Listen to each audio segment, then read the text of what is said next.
Today we're reading Matthew chapter 22 verses 1 through 40, Mark chapter 12 verses 13 to 34, Luke chapter 20 verses 20 through 40. Why do we do it like that? Well, we do it because these passages parallel. Same occasion, same audience at the same time, and so we show you from the different authors' perspectives what Jesus did and said in these occasions. He begins with a parable series of parables that he began back in Matthew chapter 21, verses 33 to 46. Here in chapter 22, it's the wedding supper, the one where the invited guests, they don't come, and so Jesus says, go out into the highways and byways and invite those people to come. And you'll see what that means if you read the notes on today's reading. Then the Sadducees, they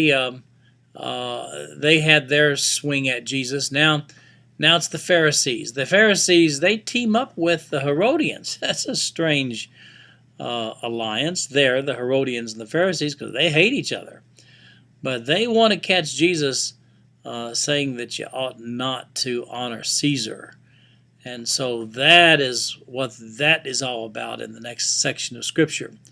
Then the Sadducees, they're at it again. They take a verbal swing at Jesus, and this time it's about levirate marriages. You know, where if husband died, then his brother had to take the wife, and they carry it out to a scenario where 7 men die, 1 woman married to the 7 men.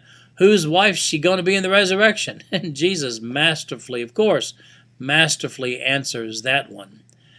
And then finally Jesus is asked by one of the Pharisees who'd been listening, one of them a lawyer. He comes up and he says, which is the great commandment in the law?